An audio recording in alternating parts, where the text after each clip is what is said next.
Nós vamos passar o Ministério da Palavra e iniciamos no domingo passado uma série de 3 mensagens. Cada uma delas vai ter começo, meio e fim, mas a soma delas, acredito, vai produzir um entendimento ainda maior sobre o assunto. Iniciamos uma série intitulada Os Pecados da Língua. E acho que se vocês voltaram, a responsabilidade não é mais minha, do que pode acontecer. E eu quero que você abra, por gentileza, a sua Bíblia, na primeira epístola de Pedro, no capítulo 2. Nós vamos ler os versos 1 a 3, e antes disso, eu só quero fazer uma breve recapitulação daquilo que já falamos na semana passada. Lemos Isaías capítulo 6, e a gente destacou como o profeta Isaías, diante da revelação de Deus, ele vê Deus assentado no seu alto sublime trono. Ele tem não apenas uma percepção da grandeza, da majestade de Deus, mas serafins, seres celestiais estão à volta do trono proclamando santo, santo, santo é o Senhor dos exércitos. E diante dessa percepção gigantesca da santidade de Deus, o que Isaías enxerga, um contraste muito acentuado, é a miséria, a falha dele, a ponto de dizer: ai de mim, sou um homem de lábios impuros e habito no meio de um povo de impuros lábios. E a gente percebeu que essa expressão, chamada por Isaías de impureza, ela na verdade é apresentada nas Escrituras como pecado. Porque um dos anjos pega uma brasa do altar com uma pinça, com uma tenaz, põe na boca do profeta e diz: a tua iniquidade foi removida, o teu pecado foi perdoado. A partir dessa declaração de um pecado, de um departamento específico dos lábios, da boca, aquilo que, o tipo de pecado se comete com a língua, ou seja, falando, a gente destacou que a Bíblia apresenta pecados que são específicos da língua.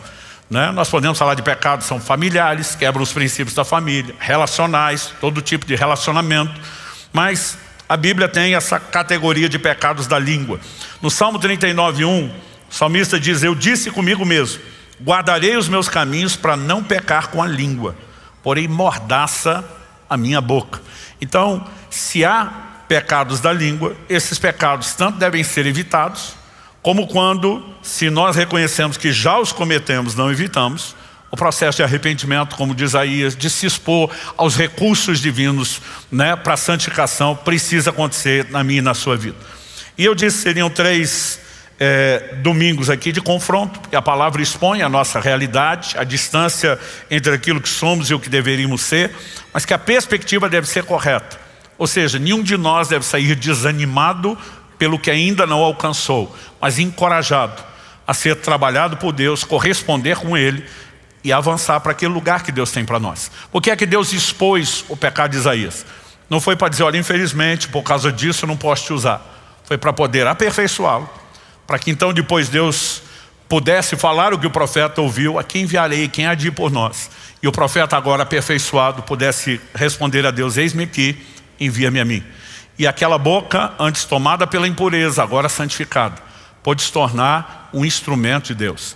Isaías se torna um dos maiores profetas, não só do Antigo Testamento, mas de toda a história da humanidade. Porque aquilo que já serviu ao pecado, como a nossa boca, a nossa língua, pode ser santificado e pode ser usado para a glória de Deus. E esse é o plano e o propósito de Deus para cada um de nós. Talvez não seja o tema mais popular ou mais empolgante, mas como Paulo fala aos presbíteros de Éfeso, lá em Atos 20, eu não deixei de vos anunciar todo o conselho de Deus. De tempos em tempos, orando, eu questiono: Deus, o que de importante nas Escrituras que a gente está deixando de lado? Aliás, terminei ontem um período de oração, intercessão em prol da igreja, de 40 dias de oração e jejum, e a minha expectativa era chegar para esses 3 domingos só com mensagens de avivamento. Quando tentava convencer Deus sobre isso, Ele me disse: você quer avivamento? Vamos limpar a casa, vamos arrumar aquilo que atrapalha o mover mais profundo. E Deus nos deu essa direção de não apenas refletir, mas a partir disso poder corresponder ao que Ele vai falar. Semana passada nós falamos de murmuração e insultos. Hoje nós vamos falar sobre maledicência e fofoca. Você preferiu o termo bíblico mais refinado, é mexerico. Semana que vem nós vamos falar sobre mentira. Eu tinha anunciado que seria mentira e calúnia. Já troquei a palavra calúnia por falso testemunho, né? Ela se repete um pouco mais na Escritura e eu creio que seja uma definição melhor. Na semana passada falamos de vários versículos que destacam a importância de controle na área da língua e eu não vou lê-los todos, mas a cada mensagem eu quero apresentar algum que não falei antes. Em primeira Epístola de Pedro, nós vamos ler já o capítulo 2, que vai ser o nosso ponto de partida. Mas no capítulo 3, no verso 10, ele cita o Salmo 34, de 11 a 14, cuja essência da mensagem é: pois aquele que quer amar a vida e ter dias felizes. Quantos querem amar a vida e ter dias felizes? O texto diz: refreie a língua do mal e evite que os seus lábios falem palavras enganosas. Nós já vimos que Tiago destaca que todos tropeçamos em muitas coisas, mas se alguém refrear sua língua, é varão perfeito. Praticamente quase todas as outras áreas vão refletir a ordem quando conseguimos refrear a nossa língua. Então nós precisamos entender o que Deus tem, né, para nós. E antes de falar de maledicência e fofoca, vamos partir de uma orientação bíblica clara. Primeira carta de Pedro, Epístola de Pedro, capítulo 2, versos 1 a 3. Portanto, abandonem toda maldade, todo engano, hipocrisia e inveja, bem como todo tipo de maledicência. Como crianças recém-nascidas, desejem o genuíno leite espiritual, para que por ele lhes seja dado crescimento para a salvação, se é que vocês já têm experiência de que o Senhor é bondoso. Quando o apóstolo Pedro fala de coisas que devem ser abandonadas, nenhum de nós vai discutir que isso tem que ser deixado de lado. Abandonem toda maldade, todo engano, hipocrisia, inveja. Ninguém vai relativizar e dizer: está tudo bem ser um cristão com tanto de maldade, com um pouco de engano, né, com inveja, com hipocrisia. Mas ele diz: bem como todo tipo de maledicência. Aqui ele diz não apenas que a maledicência tem que ser abandonada, ou seja, era uma prática antes da conversão, mas a gente vai ter que se livrar dela. Mas ele ainda usa a expressão todo tipo de maledicência, porque pensa em algo que vai tendo desdobramentos. Aliás, quando a gente fala dos pecados da língua, eles se misturam muito. A gente vai fazer algumas definições aqui para tentar separar um do outro, mas eles se mesclam demais. Alguém me perguntou esses dias: pastor, qual a distinção de murmuração e maledicência? Falei: murmuração, que falamos semana passada, normalmente nós estamos reclamando de coisas, de circunstâncias, pelas quais deveríamos ser gratos a Deus. Maledicência, normalmente nós estamos falando de pessoas, mas às vezes a prática de falar mal, ela também é o ato de murmurar e de reclamar, porque essas coisas, elas se mesclam. Mas quando você olha o chamado do apóstolo Pedro, por que é que nós temos que abandonar a maldade, engano, a hipocrisia, a inveja e todo tipo de maledicência? Ele diz assim: como crianças recém-nascidas. Ele está dizendo: vocês nasceram de novo. Se você voltar alguns versículos antes, que é o final do capítulo 1, a gente foi direto para o início do capítulo 2, ele diz, por exemplo, no verso 23, porque vocês foram regenerados, não de semente corruptível, mas de semente incorruptível, mediante a palavra de Deus, a qual vive e é permanente. Ou seja, quando nós somos gerados, naturalmente falando, entramos nessa vida, nós viemos de uma semente corruptível, herdamos uma natureza pecaminosa. Agora, quando nascemos de novo em Cristo, recebemos uma nova natureza. E essa vem de uma semente incorruptível. Aliás, o apóstolo Pedro vai falar na sua segunda epístola que nós nos tornamos participantes da natureza divina. E agora nós estamos nos despir do velho homem, o antigo comportamento, e nos revestir do novo homem, o novo comportamento, que reflete o que? A nova natureza. Então ele está apelando para uma experiência que foi produzida pelo recebimento da própria palavra de Deus. No verso 22 ele diz: tendo purificado a alma pela obediência à verdade. Então eles passaram por purificação, porque receberam a verdade da palavra e obedeceram, corresponderam. Ou seja, é indiscutível que essas pessoas nasceram de novo, foram regeneradas. Apesar dele dar um tom quase irônico no verso 3, se é que você já tem experiência de que o Senhor é bondoso. Tipo, se foi mesmo verdade, se vocês realmente provaram a bondade de Deus nascendo de novo, então lembre que algumas práticas que eram anteriores a essa experiência não podem mais estar na sua vida. Você vai ter que abandonar, vai ter que se livrar disso. Ele não está dizendo que nenhum de nós se converteu sem, e nem tampouco que isso desaparece automaticamente. A eliminação dessa conduta, ela precisa ser intencional. né? Ele termina a última frase do verso 25, antes de falar o que falou. Essa palavra é o evangelho que foi anunciado a vocês. O mesmo evangelho que anuncia o perdão dos nossos pecados, a remoção da condenação, também proclama para mim e para você mudança de conduta e mudança de comportamento. A gente já falou semana passada, eu repito, temos uma experiência de santificação inicial na conversão, mas existe uma experiência de santificação progressiva posterior à conversão. Segundo aos Coríntios 7:1, o apóstolo Paulo diz que nós temos que aperfeiçoar a santidade no temor do Senhor. Aperfeiçoar a santidade significa abandonar o pecado, deixá-lo de lado, inclusive os pecados da língua. Ou seja, precisamos de santificação nessa área também. E o apóstolo Pedro chama isso de crescer para a salvação. Ele diz, já que agora vocês são crianças recém-nascidas, e ao usar essa expressão ele está dizendo, não se espera grande maturidade espiritual de alguém que acabou de converter. Mas o que se espera é que essa criança chore pelo leite, anseie pelo alimento, porque o alimento vai fazê-la crescer. Então, evidentemente, nós temos que ser pacientes, porque transformação é um processo. Mas todo crente precisa ter um tamanho anseio pela palavra, a ponto de permitir que essa mesma palavra que ele deseja, o faça crescer para a salvação. A salvação não é ato consumado. Aquilo que começou está em desenvolvimento. Nas palavras de Paulo aos Filipenses, desenvolvei a vossa salvação com temor e tremor, o que envolve abandonar a prática da maledicência, porque isso é apresentado nas Escrituras, eu quero deixar claro, como pecado.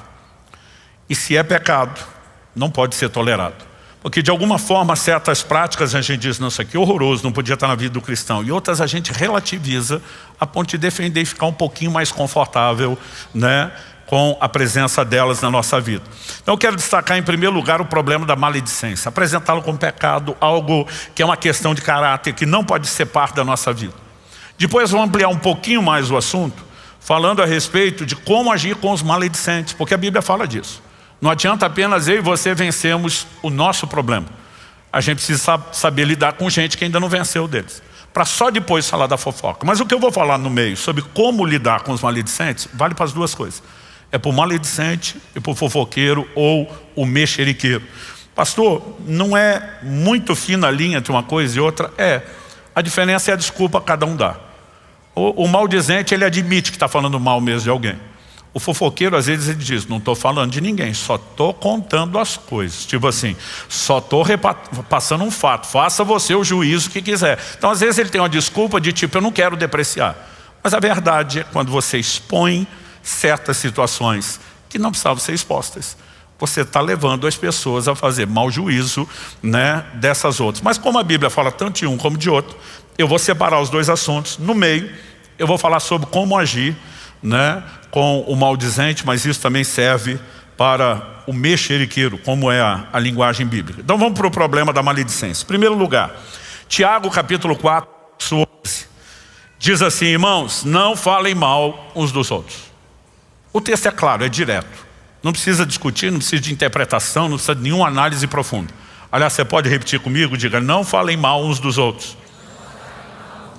Curioso que ele está dizendo, irmãos, ele não está falando, olha, isso é um problema de quem não tem Jesus. Porque a gente já se converteu com esse problema. Alguns de nós crescemos em lares onde havia uma estrutura de entendimento bíblico. Eu tive esse privilégio, né? Não se ouvia falar mal dos outros dentro da minha casa. A gente foi instruído sobre isso. Nem todos tiveram o mesmo bom exemplo que eu tive. Alguns cresceram, na verdade, tendo um péssimo exemplo. Mas eu descobri que mesmo quem foi ensinado sobre o que é certo, teve bom exemplo, descobre que a maledicência tem uma outra raiz, é a sua natureza pecaminosa.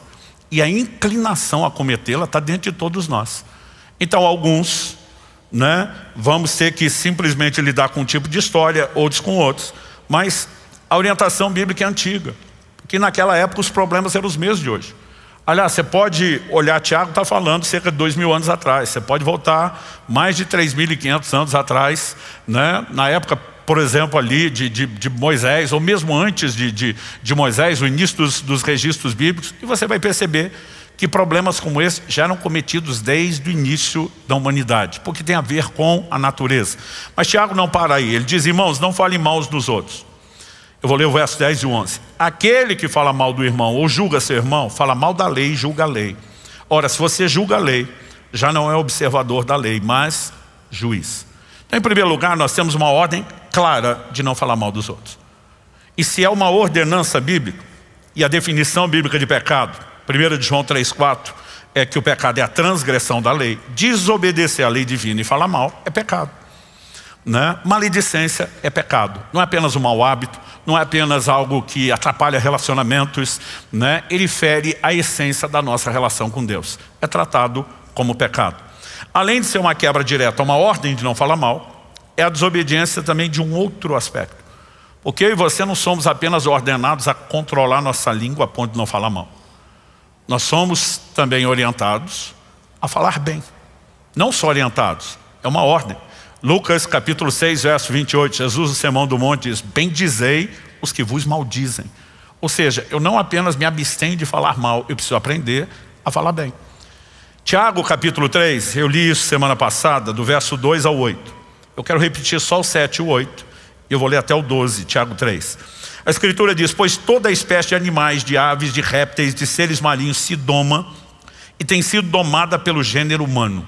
Eu acho impressionante a capacidade do homem de domar os mais distintos animais. Uma coisa é você pensar no cachorro, que a gente convive bem, né? Mas você olha desde a antiguidade, o homem domando os cavalos. Já tive lugares como na Tailândia, eles domam os elefantes e às vezes usam como montaria, né? Lugares como a Índia, você vê os encantadores serpentes, consegue com música ter controle, né? Em parques temáticos ao longo do mundo, você vê os animais marinhos, orcas, golfinhos sendo adestrados, e a capacidade do homem de domar os animais é incrível. Mas Tiago diz: mais a língua homem nenhum consegue domar, é mal incontido, cheio de veneno mortal. Alguns, além do veneno da língua, ainda correm para fora no canto da boca. Mas o texto continua e diz assim: com ela bendizemos o Senhor e Pai, também com ela amaldiçoamos as pessoas criadas à semelhança de Deus. De uma só boca procede bênção e maldição. Meus irmãos, isso não deveria ser assim. Você pode repetir comigo? Isso não deveria ser assim. Tiago continua perguntando: por acaso pode a fonte jorrar do mesmo lugar água doce e amarga? Meus irmãos, será que a figueira pode produzir azeitonas ou a videira figos? Assim também uma fonte de água salgada não pode dar água doce. A mesma boca não pode produzir bênção e maldição. Pastor, então só vou não amaldiçoar. Não, você não pode só não amaldiçoar. Você tem que abençoar, você tem que bendizer. Não apenas a Deus, mas falar bem, né? Bendizer no sentido de abençoar, não, né? Louvor no sentido de exaltação como culto às pessoas. É uma ordem bíblica. E a maledicência, ela quebra a proibição de falar mal e ela violenta a ordenança de falar bem. Então dá para chamar de um pecado duplo, né? Com a mesma coisa você conseguiu quebrar 2 mandamentos. Agora, a questão não é se eu e você temos que lidar com a maledicência, é quanto ainda temos que lidar. É quanto disso ainda tem dentro de nós.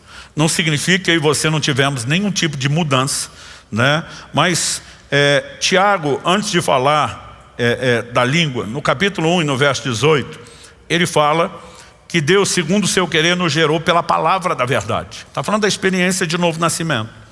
Quando chega no verso 21, ele diz: portanto, deixando toda a impureza e acúmulo de maldade, acolham com mansidão a palavra implantada em vocês, a qual é poderosa para salvar as vossas almas, né? Ele está falando de uma palavra que já nos regenerou, mas que agora tem que ser acolhida, não no nível do nosso espírito, onde ela entrou como semente incorruptível, gerando a nova natureza, mas agora ela tem que ser acolhida e abraçada para restaurar nossa alma.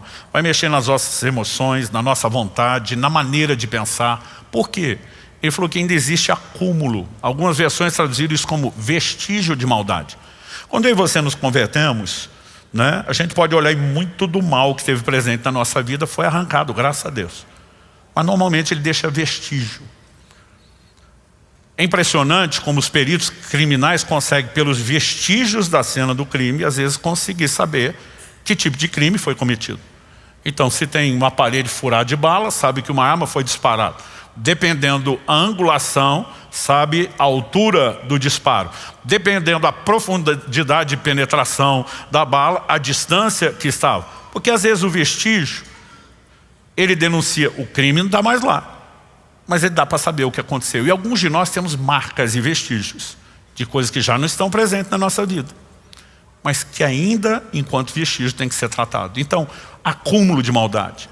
Alguns de nós já não falamos mal como falávamos antes, Mas às vezes ficamos naquela compensação. Já não é como antes, mas ainda temos coisas a ser tratadas. Esse assunto da maledicência, talvez de todos os pecados da língua que estamos destacando aqui, é uma das coisas que Deus mais fortemente, procurou trabalhar no meu coração, me fazendo entender se é uma questão de caráter. Em 2001, lembra exatamente o ano, porque foi pouco tempo depois daquele atentado terrorista das Torres Gêmeas nos Estados Unidos, que aconteceu em setembro de 2001. Então isso aconteceu depois da metade da segunda quinzena de setembro, ali até o começo de outubro, alguma coisa assim. Eu tive um desafio na área de saúde, que eu tive um problema antigo, que quase não se ouve falar hoje em dia. Na época que eu tive, há 24 anos atrás, já não era tão comum. Eu lembro quando fui conversar com o médico, tentando descobrir o que estava acontecendo com a minha perna, eu falei para ele, a avó da minha esposa diz que é erisipela. Ele falou, se a avó da sua esposa disse, porque elas têm um poder diagnóstico melhor que o nosso, que a gente quase não vê isso hoje. Eu lembro que eu ri da conversa dele.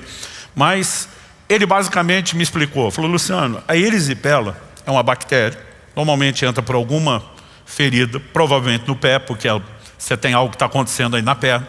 Ela se manifesta no momento de baixa imunidade do corpo. Mas em essência, o que ela provoca? Duas coisas. Primeiro, uma febre localizada intensa. Não é em todo o corpo, mas naquele lugar é absurda a mudança de temperatura. Segundo, ela mexe principalmente na circulação sanguínea. Então, a pele fica inchada, as veias parecem estar todas afetadas. Eu não podia ficar de pé. Porque o lugar vai ficando tão dolorido que quando você fica em pé e o sangue desce para a perna com um pouco mais de força, a dor era insuportável. Eu cheguei a ficar 3 semanas numa cama, levantando uma única vez ao dia, para numa única ida, com um só sofrimento, fazer tudo que precisasse no banheiro, de necessidades a banho, era um sofrimento. Na primeira semana ainda fiquei me dando alguma desculpa, vou ter um tempo fora da correria, vou aproveitar isso orando. Mas pensa no céu que estava fechado, de bronze. Pensa na oração que não fluía, leitura bíblica que não rendia. Chegou uma hora eu falei, não, vou ler os livros que eu preciso estudar, aprender. Também não fluía. Com uma semana eu desisti da parte espiritual. Falei para minha esposa, pede para os amigos subirem, na época era pesado, televisão e videocassete.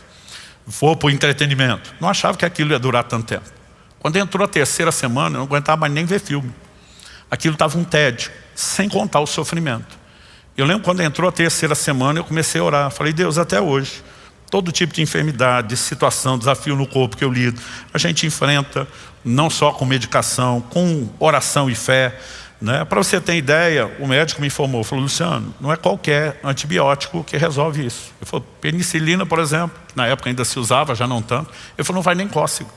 Eu lembro que na época ele fez uso de um antibiótico, que era o cipro, que eles estavam usando naqueles outros ataques terroristas biológicos que apareciam traques nas cartas. Ele me disse o seguinte, nós vamos entrar coisa pesada, mas nada estava fazendo efeito. E eu estou ali desabafando com Deus. Falei, não estou entendendo o que está acontecendo, não estou entendendo porque eu não resolvo isso nem com medicamento, muito menos coração e fé, que é a minha maior ferramenta. Não estou entendendo por que a parte espiritual não flui. Eu estava ali só me queixando com Deus. Tem hora que a gente não sabe, chama de oração ou choração. E eu estava naquele momento, o Espírito Santo falou comigo de uma maneira muito clara. Ele diz, você está sendo ferido por um ataque maligno, porque você mesmo deu brecha e lugar a isso. Eu levei um susto. Eu falei, eu dei brecha. Como é que eu não sei? O que é que eu fiz? E o Senhor falou para mim, você abriu uma porta, rompendo sua proteção pelo pecado da maledicência. Primeira coisa que eu pensei, então metade da cidade tinha que estar de cama. No mínimo, para ser generoso, metade da cidade. O Espírito Santo na hora falou, metade da cidade não tem a luz da palavra que você tem. A Bíblia diz que a quem muito é dado, muito será cobrado. Cada um de nós vai ser cobrado, aliás, estou aumentando sua responsabilidade nesses domingos, de corresponder com Deus. E eu falei para Deus, que pecado exatamente maledicência? Sempre foi uma coisa que a gente procurou cuidar. E Deus me trouxe à tona claramente uma situação que a gente estava lidando no contexto da liderança da igreja. Tínhamos algumas situações a serem resolvidas. Semana passada, quando falei de murmuração, eu citei Atos 6. Com o crescimento da igreja, sempre há desafios e ajustes. E algumas viúvas começaram a ser esquecidas, isso era fato. Ninguém inventou o problema, estava lá. O que as pessoas inventaram foi o motivo do problema. os helenistas, começam a murmurar contra os hebreus, como quem diz, se a gente falasse hebraico, fosse da mesma cultura como eles, não estaríamos esquecendo. Ou seja, o problema não era a incapacidade de atender todos. Naquele momento para eles isso é preconceito. E algumas coisas começam a ter dano. Nós tínhamos alguns problemas reais e algumas reações que precisávamos cuidar, como os apóstolos levantaram para resolver. Mas não havia acordo na liderança. E eu lembro que eu me dirigi ao nosso líder principal e falei, vou falar só com você e não na frente de toda a equipe. Algo que eu entendo que talvez você não esteja vendo e que as suas decisões não estão cobrindo isso. E o problema só vai piorar. Eu falei, então, vim sozinho, só eu e você, e não vou falar disso para mais ninguém.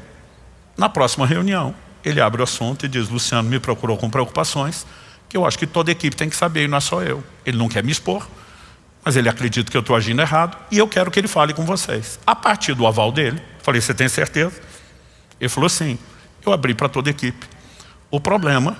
Minha esposa disse, você não precisa estar certo para ganhar a discussão, você só pode ser bem persuasivo, bem argumentador. E eu convenci todo mundo do ponto de vista. Mas ele queria que eu abrisse, para simplesmente dizer que nós não pegaríamos o meu caminho. O problema é que todo mundo ficou com o meu argumento. Então, quando a reunião terminou, a gente continuava as reuniões extraoficiais, conversando entre a gente. Quando Deus falou que aquilo era maledicência, eu falei, pera. Eu falei só com ele, não falei na frente de todo mundo.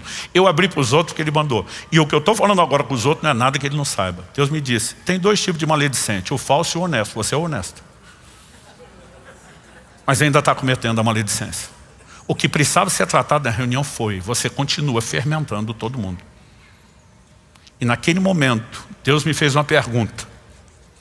E foi isso que me quebrou.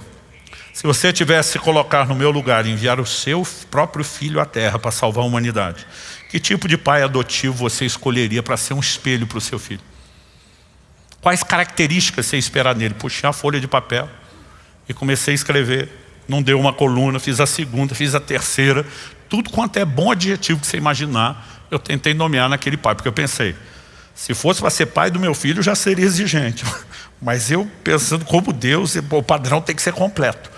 Eu enchi 3 colunas numa folha só, numa página só, de adjetivos. E quando eu terminei, falei, eu acho que isso aqui estava bom. Eu não sabia para onde ia a conversa.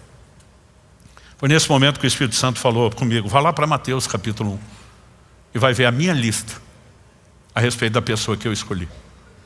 Eu fui para Mateus 1, 18 e 19, que eu quero ler com você. A Bíblia diz assim, ora, o nascimento de Jesus Cristo foi assim. Estando Maria, sua mãe, desposada com José, sem que tivessem antes coabitado, achou-se grávida pelo Espírito Santo. Mas José, seu esposo, sendo justo e não a querendo infamar, resolveu deixá-la secretamente. Tudo que a Bíblia diz sobre José cabe em 2 descrições, 2 adjetivos. Justo e alguém que não quis infamar, ou difamar, ou falar mal de Maria. A Bíblia diz que estão noivos, comprometidos um com o outro por casamento. E daqui a pouco José descobre que Maria está grávida. Você acha que a primeira coisa que passou na cabeça dele foi obra do Divino Espírito Santo? O maior milagre da humanidade está acontecendo logo comigo. Primeira coisa que ele pensa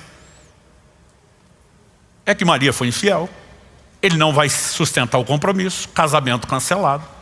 Mas se José abre a boca e expõe, essa mulher está grávida, não fui eu. De acordo com a lei de Moisés, Maria teria que ser apedrejada. Ele podia pensar, fez mal para mim, eu acabo com a sua vida, miserável. O que muitos fariam. Aliás, por menos do que isso, nós já fizemos coisas piores. Mas a Bíblia diz, porque ele era justo, caráter. Ele diz, eu não preciso difamá-la. É só não entrar nessa relação. Ele também não age só por impulso. A Bíblia diz que enquanto ele está ponderando as coisas, o Espírito Santo diz, ei, agora Deus vai visitá-lo, explicar, dar o outro lado da versão, dizer o que ele deve fazer. Mas até que ele entenda, ele já tinha um posicionamento. Eu não falo contra essa mulher. E Deus me disse, tudo o que eu precisava em alguém que seria o espelho para o meu filho, era um padrão de caráter, que não difame ninguém, nem quando acho que tem motivo. E o chão sumiu debaixo do meu pé. Eu nunca tinha olhado para isso como um traço de caráter tão importante, tão necessário. O que é que se espera de mim e de você, meu querido? O apóstolo Paulo fala em 2 Coríntios 12, 20. Pois tenho receio de que, indo eu até aí, não os encontre na forma em que gostaria de encontrá-los. Epístola onde está trabalhando o aperfeiçoamento da santidade. E diz assim, que haja entre vocês briga, inveja, ira, egoísmo, difamação, intriga, orgulho, tumulto. Todo o resto a gente iria, encrenca. Mas por que a gente aceita a presença da difamação no nosso meio? Como se fosse algo que deveria ser encontrado nas nossas vidas. Gente, pecado, falta de caráter, gera não apenas desconexão na comunhão com Deus, problema com os irmãos por corpo de Cristo. Mas qual as consequências? Até que ponto insistir nesse pecado pode nos levar? Primeira carta de Paulo aos Coríntios, capítulo 6, de 9 a 11. Vocês não sabem que os injustos não herdarão o reino de Deus? Não se enganem. A frase não se engane está falando para os crentes. Nem imorais, nem idólatras, nem adúlteros, nem afeminados, nem homossexuais, nem ladrões, nem avarentos, nem bêbados, nem maldizentes, nem roubadores herdarão o reino de Deus. Alguns de vocês eram assim. O problema nunca foi o passado. Ele diz, mas vocês foram lavados, santificados, justificados em nome do Senhor Jesus Cristo e no Espírito do nosso Deus. O problema não é se no passado você foi roubador, se você foi imoral, se foi idólatra, se foi bêbado, se foi avarento. A questão é, depois da conversão, vai se manter nesse lugar? Vai voltar para isso agora? E no meio da lista, ele coloca os maldizentes. Ou seja, eu e você precisamos olhar para isso com seriedade. Enquanto a gente ficar tentando justificar e dizer que não é tão sério, não é tão problemático, não é tão pecaminoso, não tem consequência, nós não vamos vencer nessa área. Os maledicentes não fazem mal só aos outros. Eles estão fazendo mal a si mesmos. Provérbios 13:3 diz, quem vigia suas palavras conserva a sua vida, mas o que fala demais arruína a si mesmo. Então, ele não está gerando problema só para os outros. Ele está trazendo uma desconstrução para a sua vida espiritual, não só relacional. Quando me recuperei da erisipela, e foi muito rápido depois do arrependimento, eu fiquei com uma cicatriz que eu vou lembrar para sempre do assunto. Porque a febre localizada, como eu disse, era tão forte que minha pele necrosou, queimou de dentro para fora. Então, o organismo precisou repor no local específico toda a pele. O médico que estava me acompanhando falou, não tome sol, isso é pele nova de bebê, vai reagir diferente do resto. E eu ficava de bermuda na sombra, sem perceber que o mormaço teria o mesmo efeito. Nos primeiros dias ele já olhou e falou, cara, você está expondo isso. Não, estou na sombra. Ele falou, mas você está sendo afetado pelo calor. Você tinha que estar enfaixando, protegendo isso até recuperar bem. Vai ficar manchado. Ainda dá tempo de reverter, porque está pouco, começou. E recomendou a pomada. Falei, não, doutor, não precisa preocupar com isso, não. Você não tem noção do como essa minha canela é escura. Quando eu saí de bermuda, todo mundo fica olhando, o que é aquilo. E eu tenho um lembrete para o resto da vida. Não entregue a sua língua à maledicência, nem que seja honesta. Vamos avançar. Pastor, quando a gente aprende o que o senhor aprendeu e começa a não entregar a nossa língua, mas temos que lidar com gente que não entendeu isso. Então vamos falar sobre como agir com os maledicentes. Primeiro conselho bíblico. Afaste-se deles. Eu não sei se a gente chama de conselho ou ordenança, que tem mais peso. Primeira carta de Paulo aos Coríntios, capítulo 5, de 9 a 11. Na outra carta, já escrevi a vocês que não se associassem com os impuros. Diga comigo, não se associar. Ele continua e diz, refiro-me com isso não propriamente aos impuros desse mundo, aos avarentos, ladrões ou idólatras, pois nesse caso vocês teriam de sair do mundo. E eu e você fomos chamados para ser luz do mundo, sal da terra.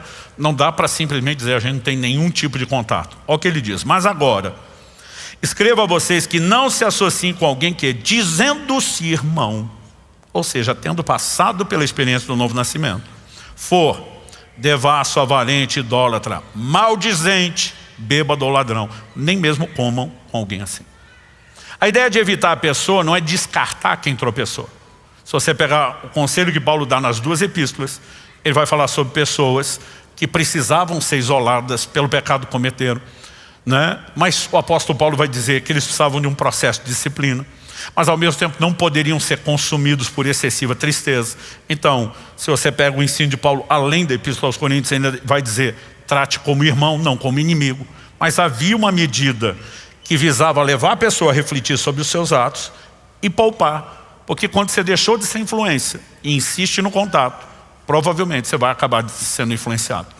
Então, nós precisamos entender que é uma orientação bíblica clara. Afaste-se deles. Porque, entre outros motivos, algo que a Bíblia nos ensina é não alimentar o fogo da maledicência. Provérbios 26 versos 20 e 21. O texto diz: sem lenha o fogo se apaga, e não havendo difamador, infamador, quem produz má fama de alguém, cessa a discórdia. O que o carvão é para as brasas e a lenha para o fogo, o briguento é para acender uma discussão. Então vamos pegar aqui vários tópicos abordados no mesmo assunto: difamação, discórdia, briga e discussão. Em outras palavras, ele está dizendo: se você ficar botando, lenha para o fogo, carvão para as brasas, o fogo não apaga nunca. Pelo contrário, você alimenta. Então o que a Bíblia nos orienta é não alimentar o fogo. Em vez de alimentar, extinguir. Como? Em primeiro lugar, nós não podemos dar ouvidos. Paulo escreve a Timóteo e diz: não dê ouvidos a fábulas profanas de velhas caducas. Gente, se fala bobagem desde os tempos antigos. E alguém que não tem controle sobre o que sai da boca dos outros pode ter controle sobre o seu ouvido. Porque alguns de nós não estamos pecando com a boca, mas estamos pecando com o ouvido. Por quê? Se a gente não ouvir quem quer falar mal, a coisa acaba. Mas o problema é que nós damos ouvido. E depois dá ouvido, a gente passa para frente. E aí a gente peca com a boca. E o quem nos ouve, peca com o ouvido. E depois ele vai pecar, e o fogo, ele vai se retroalimentando. Na verdade, quando a Bíblia fala para não se associar, não é só não ouvir, porque a gente poderia estabelecer limites. Isso você não fala, mas eu até convivo. Mas a Escritura, ela nos mostra que o convívio com pessoas cujas práticas são questionáveis se torna cumplicidade. Então a gente não deve dar ouvido, a gente não deve andar junto. Daqui a pouco vou falar sobre isso no mexerico, mas a Bíblia mostra que nós temos que repreender a pessoa que está no erro. Não repreender também é cumplicidade. Agora, quando você pensa nesse desenho, gente, me explica como é que justifica o que nós fazemos hoje, porque problema de relacionamento existe desde sempre, gente. Só que o problema hoje é que nós vivemos dias de globalização com um mundo que está totalmente virtualizado. Agora me ajuda a entender qual o sentido de eu e você como cristãos ficar dando atenção a maledicência e fofoca por meio de posts nas redes sociais, por meio de vídeos no YouTube, notícias de sites. O pior é que os crentes têm desculpa para isso. Eu lembro de uma reunião que eu cheguei de pastores e fui participar de uma conversa e estavam falando mal de outros ministros que não estavam ali. Falei: gente, vocês já vão começar pecando? Não, a gente chama isso aqui de atualização ministerial. Sabe, eu não estou dizendo que você tem que ser descontextualizado.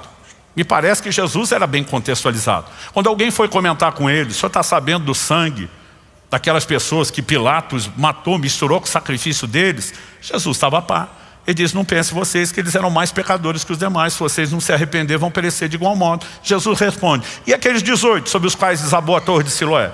Então parece que Jesus lia o jornal da época. Ele estava contextualizado. Eu não estou falando de você isolar, mas existe hoje uma pressão, gente, que nós temos que controlar tudo e falar de tudo. Toda hora as pessoas me cobram: está sabendo de fulano? Não vai se posicionar? Eu falei: gente, eu lá sou o xerife do universo, que tem que ficar agora vigiando a vida de todo mundo. E não é só vigiar, investigar. Porque como é que você se pronuncia sem ouvir todos os lados, Então assim, hoje existe uma tendência, uma pressão de que a gente tem que falar. E nós estamos cometendo um outro erro. Atos capítulo 17, e a Bíblia não inseriu essa informação na Escritura à toa. Ela fala o seguinte sobre o povo de Atenas. Gente de alto nível cultural, ok? Acontece que todos os de Atenas e os estrangeiros residentes não se ocupavam com outra coisa, senão dizer ou ouvir as últimas novidades. Dizer e ouvir. Porque um está falando, o outro está ouvindo. Se não tiver essa mescla, a fofoca não se espalha, a maledicência não se cria. E às vezes nós ficamos justificando, não é atualização. Até que ponto a gente precisa de tanta informação? E por que tanta ênfase só naquilo que é ruim? Com tanta coisa boa para falar? As pessoas às vezes me falam: pastor, viajando por aí, o senhor deve ter visto muita coisa ruim. Eu falo: vi, mas vejo muito mais coisa boa do que ruim. Por que a gente não foca em falar delas? Por que a gente não passa para frente boas notícias? Por que a gente não coloca a nossa língua a serviço do reino de Deus? Então, nós precisamos de entendimento. Enquanto a gente fica justificando que isso é atualização, informação, é quase como se fosse consumir notícia, nós estamos equivocados. Porque outro dia um me falou: não, pastor, atualização. Isso aqui é tipo assim, fofoca evangélica. Falei: tem adultério evangélico? Ele falou: não. Falei: tem homicídio evangélico? Não. Eu falei: mas agora você pega um outro pecado e justifica que esse pode ser a nossa versão? Então deixa eu te dizer algo, querido. Quando você consome esse tipo de conteúdo na internet, você é cúmplice. O pior, dá engajamento. Até quem entra para tentar ser crente, vou falar contra, né? Meu amigo, deixa eu te dizer algo, não é inteligente. Seu comentário e engajamento melhora o algoritmo e vai promover mais ainda aquilo que você está atacando. O conselho bíblico é, se afasta, não associe, não dê ouvido, vamos apagar esse fogo. É bem mais simples, quem está entendendo? Além disso, não retribua a difamação recebida. Porque eu conheço gente que normalmente não fala mal, até falarem dele. Aí a pessoa diz assim, não, mas agora fulano começou, tem que me defender. A pergunta é, será?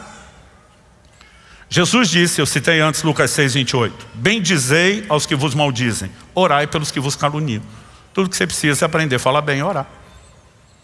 Eu lembro de um episódio específico. Estava num evento e eu falei publicamente, falei bem de uma pessoa. E o que eu falei é verdade.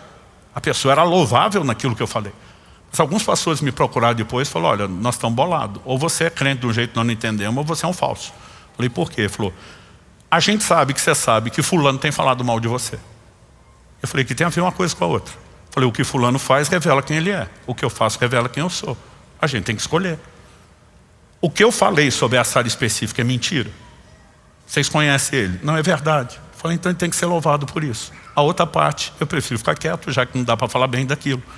E eu vou continuar orando por ele. Gente, não é uma opção. É uma ordem bíblica, é cristianismo. Quem está entendendo? Então vamos além disso. Nós temos que seguir o exemplo de Jesus. Não só o que ele falou, mas principalmente, né, o que ele fez. Porque ele não foi incoerente quanto ao que ele nos ensinou. Ele praticou tudo que ele nos pediu. 1 de Pedro, capítulo 2, de 21 a 23. Eu sempre conheci e entendi esse texto. Mas eu confesso que eu nunca tive uma clareza de entendimento dele tão forte como do ano passado para cá. Ano passado, talvez pela primeira vez em mais de 30 anos de ministério, a gente sofreu uma série de ataques, difamações na internet. E às vezes você descobre que está pregado na cruz com velcro, que é fácil você tentar sair, né? Eu estava com a vontade de me defender, de me explicar, de dar o posicionamento público que todo mundo pede. Enquanto orava sobre o assunto, o Espírito Santo me guiou esse texto. 1 de Pedro 2, 21 a 23. Porque para isso mesmo vocês foram chamados. Pois também Cristo sofreu no lugar de vocês, deixando exemplo para que vocês sigam os seus passos. Você pode repetir isso comigo? Diga, deixando exemplo para que vocês sigam os seus passos. Gente, que exemplo? Está falando do sofrimento de Jesus. Quer dizer que eu e você vamos ter que morrer na cruz como ele para salvar a humanidade? Não, não é esse sofrimento. Que sofrimento está em questão? Vamos continuar. Ele não cometeu pecado, ênfase em pecado, nem foi encontrado engano em sua boca. Está falando de pecar com a fala. Pois ele, quando insultado, não revidava com insultos. Quando maltratado, não fazia ameaças, mas se entregava àquele que julga retamente. E naquele momento o Senhor me disse, você vai fazer o que sua carne quer, que as pessoas estão te cobrando, ou o que eu espero de você? Eu falei, eu achei que era para ser mais fácil fazer o que o Senhor espera de mim, né? Mas bora orar pelas pessoas, bora falar bem delas, bora interceder, não devolver insulto com insulto. Nós estamos falando de uma doutrina bíblica e nós vamos ter que crescer nisso. Pastor, mas não dói ficar quieto sem se defender? Mais do que eu imaginava. Mas nós queremos sorriso no rosto de quem? Só no nosso, aleluia, me defendi, ou no dele? Hashtag fica a dica. Para a gente terminar, vamos falar um pouco da questão da fofoca, do mexerico. Levítico 19, 16. Eu quero ler o verso 16, 17 e 18, porque eles se relacionam. Mas vou começar com 16. Não ande como mexeriqueiro no meio do seu povo, nem atente contra a vida do seu próximo, eu sou o Senhor. Olha a ordem que Deus dá. Não é para andar como mexeriqueiro, fofoqueiro ou atualizador de eventos, notícias e episódios que estão ocorrendo. Não atente contra a vida do seu próximo. Deus está dizendo isso é fazer o mal. Na sequência ele diz, não guarde ódio no coração contra o seu próximo, rancor, mas repreenda-o e não incorra em pecado por causa dele. Então primeiro, se meu irmão fez algo contra mim, o erro dele não me dá nenhuma justificativa para eu cometer o tipo de erro ou pecado. E eu agora encho o coração de rancor, de mágoa, de amargura e não perdoo, eu também vou pecar. Talvez não com o mesmo pecado que ele.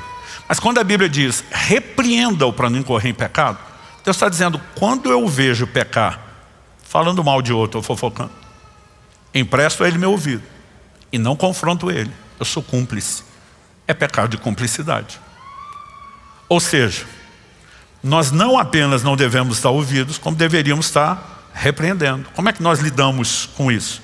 Na sequência ele ainda vai dizer assim: não procure vingança, nem guarde ira contra os filhos do seu povo, mas ame o seu próximo, como você ama a si mesmo, eu sou o Senhor.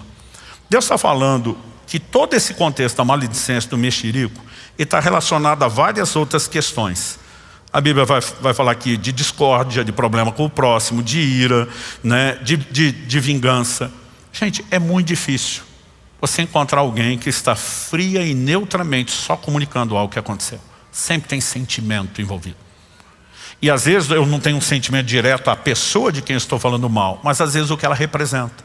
Então pessoas que têm problema com paternidade, com figura de autoridade, né? Elas muitas vezes estão repetindo e reproduzindo a dor, que mesmo que não seja direcionada a uma pessoa, é algo que não está resolvido dentro delas.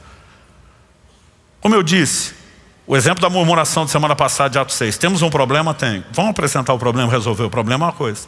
Agora, quando você começa só a se queixar, espalhar veneno, supondo exatamente qual é o motivo, já tem um sentimento ali dentro. E o problema não é só o que falamos, é que o que falamos, Jesus diz, a boca fala do que está cheio o coração, é o transbordar de algo que está errado lá de dentro. E é isso que tem que ser arrumado, né? Então, nós precisamos compreender algumas coisas. Eu falei que maledicência é uma falta de caráter, né? E quando a gente fala do mexerico, não é diferente. Provérbios 11:3 diz: o mexeriqueiro revela os segredos, mas o fiel de espírito os encobre. A diferença entre o que é considerado fiel, portanto o outro é o oposto, é infiel. O mexeriqueiro, infiel, descobre. O fiel de espírito encobre. Encobre aqui dá o sentido de cobrir, proteger. Então nós não estamos falando, gente, de varrer algo para debaixo do pano. Porque há situações de erro que elas têm que ser tratadas. A pergunta é, tratada onde? Então, por exemplo, se determinada pessoa errou, eu posso repreender a pessoa. Não é contar para todo mundo que ela errou que vai ajudar a pessoa, que vai resolver o problema. E nem tampouco vai ajudar os outros. Existem certos níveis de competência. Então, por exemplo, o apóstolo Paulo escreve a Timóteo e diz: não aceite acusação contra presbítero. Presbítero é os pastores de governo do rebanho, a não ser com 2 ou 3 testemunhas. Então, se esses camaradas, ainda que numa posição de liderança, não estivessem agindo de forma errada, tinha que ter espaço para o disque de denúncia. Agora ele está dizendo, não é a palavra de um contra o outro. Tem 2, 3 testemunhas, é um fato. Podemos investigar, averiguar, a denúncia tem que ser acolhida. Então, encobrir não é esconder o que acontece de errado, mas é tratar nos canais competentes. Então assim, eu posso tratar direto com a pessoa, eu posso envolver o líder da pessoa para tratar com ela. E eu escolho sair falando para todo mundo. Tem gente se dizendo profeta para justificar seu lado mexeriqueiro. Os profetas iam confrontar as pessoas. Então você vai ver lá o João Batista que perde sua cabeça, porque ele vai lá no Herodes dizer, não é lícito o que você está fazendo. Ele não saiu falar para o resto do povo, gente, o que ele faz não é lícito. E as pessoas estão confundindo as coisas.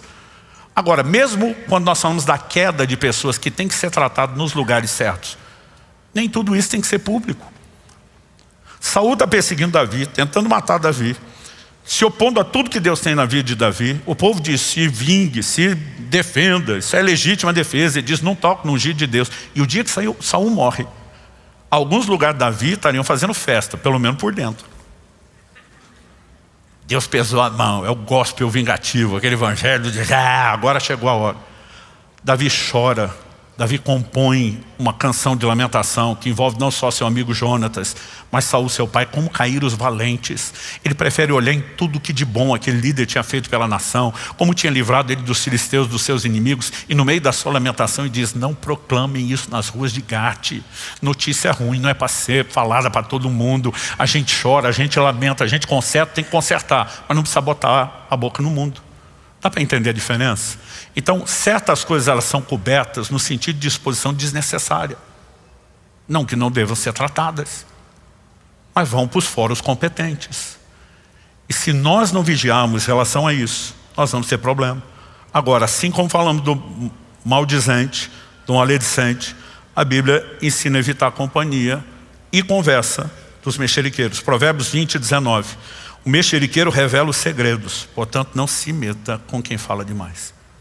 Aliás, algo que eu aprendi, quem fala de outro para você, vai falar de você para outro. Então assim, Não ache você que ele está falando de outra pessoa só porque a pessoa merece. Ele vai falar de você para outra pessoa. Então, se poupe de ser cúmplice e se poupe de problemas desnecessários. Pastor, o que fazer com tudo isso que nós temos ouvido? Na semana passada já falamos que a gente tem que encher o bom depósito e não o mau depósito. Em vez de ficar alimentando o coração com tudo quanto é tipo de post de fofoque que fala da vida dos outros, a gente tinha que encher o coração com o quê? Com a palavra de Deus. Se a boca fala do que está cheio o coração e eu só me atualizo, o que é que eu vou falar? Né? Agora, se eu encho o meu coração com o bom depósito, a chance de ter todo um linguajar diferente, orientado pelos padrões divinos, que vão produzir renovação da mente, mudança de comportamento, é gigante. Mas algo que eu aprendi depois da minha lição de Elisipela é que a gente tem que orar. Jesus nos ensinou a orar, não nos deixe cair em tentação, livra-nos do mal. E diz, vigiai e orai para que não caiam em tentação. Então comecei a orar muito mais para essa questão da boca. E como eu falei semana passada, uma oração que eu fiz muito foi o Salmo 141:3. Põe guarda a minha boca, Senhor. Vigia a porta dos meus lábios. Mas eu destaquei alguns elementos práticos de como lidar com o maldizente. Né? Mas a primeira coisa é você entender que maledicência, em toda sorte, seja honesta, falsa, aquela que atualiza a informação, toda sorte de maledicência tem que ser abandonada. Então parar de falar mal é parte do crescimento espiritual. E você pode avaliar o quanto uma pessoa cresceu pelo que ela fala. Controle sua língua. Provérbios 17:27 diz, quem controla suas palavras possui conhecimento e o sereno de espírito é inteligente. Né? Já vimos instruções de se afastar dos maledicentes, ainda que virtuais, se necessário ou se possível repreendê-los. Mas eu quero tocar de novo no assunto de Isaías. Quando a gente reconhece o erro e Deus não expõe o erro para gerar um senso de culpa ou condenação, nós precisamos de arrependimento. O arrependimento nos leva a um toque divino, não só de perdão, mas de santificação. Porque o grande projeto de Deus é que nossa boca, em vez de fluir com maldição, ela seja algo que cumpra o propósito dele e que eu e você possamos usar nossos lábios sempre para abençoar. Não só bem dizer o Senhor, que é digno de honra e glória, mas aprender a se comportar como ele, abençoando e falando bem. O arrependimento, o reconhecimento, a própria instrução bíblica, ela é necessária. Sem ela, jamais perceberemos como estamos errando e nem a necessidade de conserto. Então, a minha oração é que essa série de mensagens te ajude a reavaliar para melhor. Não para desânimo, não para se condenar, mas para dizer, eu também preciso crescer. Como eu disse antes, a questão não é se eu e você estamos envolvidos com murmuração, né, com maledicência ou fofoca, é o quanto ainda estamos. Mas todo esse resíduo tem que ser tirado, tem que ser eliminado. E nós vamos, com a graça de Deus, né, exercer controle, refrear a língua e vamos vencer nessa área, o que vai nos ajudar a ter vitória em muitas outras. Você recebe essa palavra? Vamos ficar em pé, vamos orar. Pai, pedimos mais uma vez graça e favor do alto. Não apenas que haja compreensão e entendimento espiritual da Tua palavra, indo muito além da capacidade, ó Deus, só de mera compreensão humana, racional, mais do que estímulo emocional. Nós oramos, ó Deus, por aquele nível de compreensão que nos permite não apenas nos examinarmos, mas expostos diante do espelho da Tua palavra, realmente nos enxergarmos para que possamos ser tratados e trabalhados. Nós oramos que aquilo que o Senhor começou continue. Não apenas o Teu toque, o Teu trato, o Teu despertamento, chamar a atenção para o assunto, mas o Teu trabalhar nas nossas vidas. Nós queremos Te honrar em todas as áreas. E Senhor, nós oramos, ajuda-nos. Manifesta em nós a Tua graça, porque queremos crescer para a salvação. Te honrando, Te exaltando, Te glorificando e nos posicionando de uma forma que não apenas o Senhor se agrade, mas que possamos de fato revelar quem o Senhor é para todos os que têm contato com cada um de nós. Eu quero abençoar os meus irmãos, declarar e profetizar que haverá crescimento e vitória nessas áreas, em nome de Jesus e para a glória de Deus. Amém.